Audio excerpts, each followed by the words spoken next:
जब हम भारत में लग्जरी शब्द सुनते हैं तो दिमाग में क्या आता है? शायद संगमरमर के महल, राजसी किले, है ना? वो गुजरे जमाने की शान और शौकत। ये तस्वीर गलत तो नहीं है, लेकिन अब ये पूरी कहानी नहीं बताती। क्योंकि इंडिया में लग्जरी की परिभाषा बहुत तेजी से बदल रही है और ये बदलाव सच में बहुत ही दिलचस्प है। जरा सोच कर देखिए, अगर कोई एक आलीशान भारतीय छुट्टी के बारे में सोचे तो मन में कैसी तस्वीरें उभरती हैं? शायद कुछ इस तरह की, जैसे कि कोई खूबसूरत संगमरमर का महल जिसकी दीवारों पर इतिहास की नक्काशी की गई हो, या फिर अपनी पूरी शान से खड़ा एक विशाल शाही किला। एक ऐसा ऐश्वर्य जिसकी चमक वक्त के साथ कभी फीकी ना पड़े। ये सब सच है, पर अब कहानी इससे कहीं आगे बढ़ चुकी है। भारत में अब लग्जरी सिर्फ इन पोस्टकार्ड वाली तस्वीरों तक ही सीमित नहीं रह गई है। ये अब महज देखने की चीज नहीं है, बल्कि गहराई से महसूस करने का एक अनुभव बन गई है। तो चलिए इस कहानी में थोड़ा और गहरे उतरते हैं। शुरुआत वहीं से करते हैं जो भारतीय लग्जरी की नींव है, यानी वो शानदार महल और किले जो आज वर्ल्ड क्लास होटल्स में बदल चुके हैं। देखिए, भारत में ठहरने के ऑप्शंस भी उतने ही रंग बिरंगे हैं जितना कि ये देश खुद है। शाही विरासत इसका आधार जरूर है, लेकिन ये कहानी का सिर्फ पहला पन्ना है, पूरी किताब नहीं। जरा सोचिए, उदयपुर की पिछौला झील पर तैरता हुआ ताज लेक पैलेस, या फिर राजस्थान का वो 14वीं सदी का सिक्स सेंसेस फोर्ट बरवाड़ा। ये सिर्फ होटल नहीं है, ये तो इतिहास के वो पन्ने हैं जिनके बीच असल में रहने का मौका मिलता है। यहाँ पुरानी दुनिया का आकर्षण और आज की सारी सहूलियतें एक साथ मिल जाती हैं। जैसा कि रेफल्स उदयपुर के जनरल मैनेजर अभिषेक शर्मा कहते हैं, ये किसी दुर्लभ जगह की खोज करने जैसा है। मतलब मकसद सिर्फ एक आलीशान कमरे में रुकना नहीं है, बल्कि एक ऐसा अनुभव पाना है जो हमेशा के लिए याद रह जाए। और यहीं से कहानी एक बहुत ही दिलचस्प मोड़ लेती है। लग्जरी अब बाहरी शानो शौकत से हटकर मन की शांति और अंदरूनी सुकून की तरफ बढ़ रही है। असल में आज के दौर में सबसे बड़ा ऐश्वर्य है खुद की देखभाल।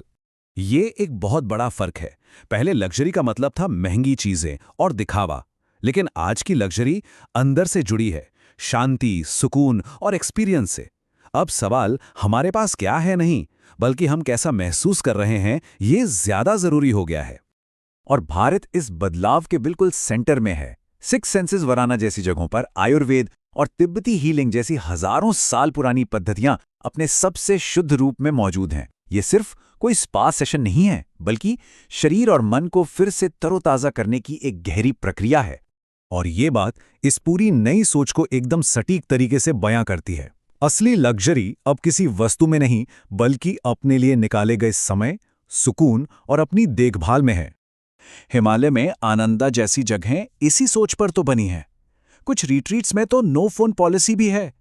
जरा सोचिए, आज की इस भाग दौड़ भरी दुनिया में डिजिटल दुनिया से पूरी तरह कटकर खुद से जुड़ना, इससे बड़ी लग्जरी और क्या हो सकती है ना?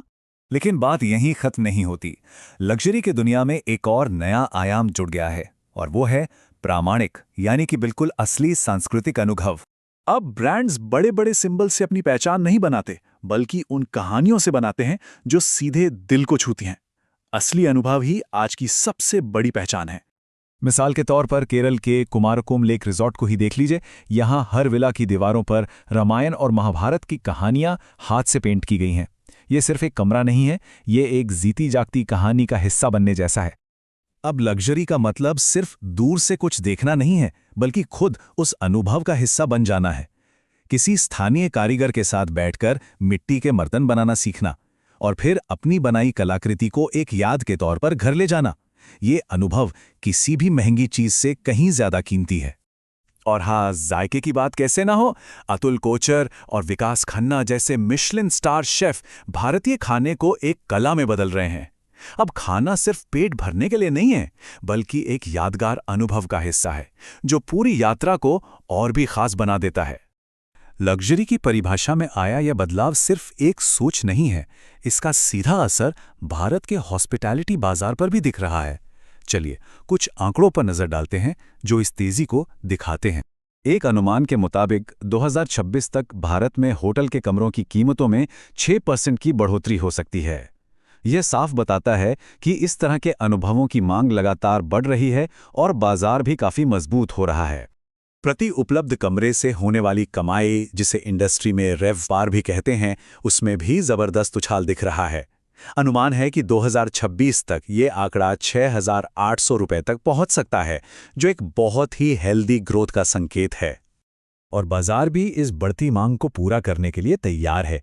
सबसे दिलचस्प बात यह है कि आने वाले समय में बनने वाले 50% से ज्यादा होटल मिड सेगमेंट में होंगे।